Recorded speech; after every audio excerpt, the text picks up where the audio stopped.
Imagine you're having dinner with a group of Korean coworkers. The food is finished. The conversation slows down. One person checks the time. Another person looks around the table. Nobody says anything. Yet somehow, everyone seems to know exactly what's happening. A few minutes later, the group stands up together and leaves. No vote, no discussion, no clear signal, just a shared understanding. For many foreigners, moments like this can feel confusing. How did everyone know what to do? Why wasn't anything said directly? Why does it seem like Koreans are constantly paying attention to things that nobody actually says? To understand Korea, you must understand something important. Many Koreans are not only listening to words, they are also listening to the atmosphere. And this habit influences nearly every part of Korean life: school, work, friendships, dating, family relationships, even complete strangers. In many cultures, communication is simple. If you want something, you ask for it. If you disagree, you say so. If you are uncomfortable, you explain it. But Korea often works differently. Sometimes what is not said matters just as much as what is said. A pause can have meaning. A facial expression can have meaning. Silence can have meaning. Even the timing of a response can have meaning. As a result, many Koreans grow up learning to pay attention to signals that other people might ignore. This habit has a name: Nunchi. Foreigners often hear this word and assume it means intuition, or social awareness, or reading the room. Those explanations are close, but they are incomplete. Nunchi is not just about observing people, it is about understanding what people need without being told. Understanding how others feel without requiring them to explain it. Understanding what the group expects without hearing direct instructions. To many Koreans, this feels completely normal. In fact, most Koreans don't consciously think about it. They simply do it. Imagine a classroom. A teacher asks a question. The students already know the answer, yet nobody raises their hand immediately. Everyone waits, watching, observing, trying to understand the situation.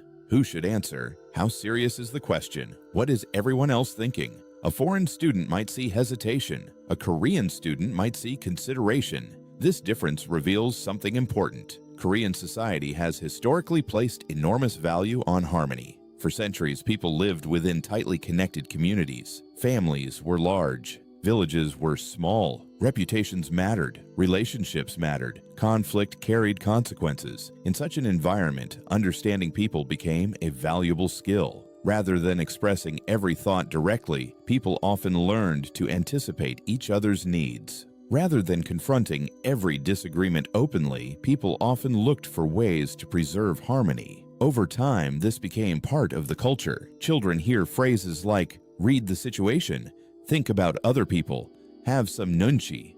Many Koreans grow up hearing these words, not because their parents want them to become passive, but because social awareness is considered an important life skill, and in many situations, it genuinely helps. A person with good nunchi may notice when someone feels left out. Before anyone says a word, they may notice when a coworker is struggling.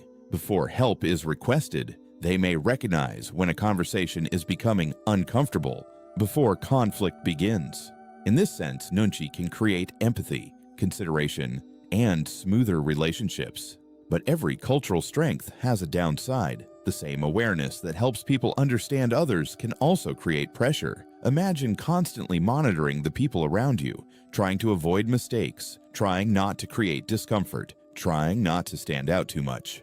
Eventually, that becomes exhausting. Some Koreans feel that too much attention to social expectations can make people overly cautious, too careful, too worried about how they appear. This is especially true among younger generations. Many young Koreans admire direct communication. They want greater freedom to express themselves, to disagree openly, to be honest about what they think. At the same time, many still recognize the value of nunchi, because life without social awareness has problems too.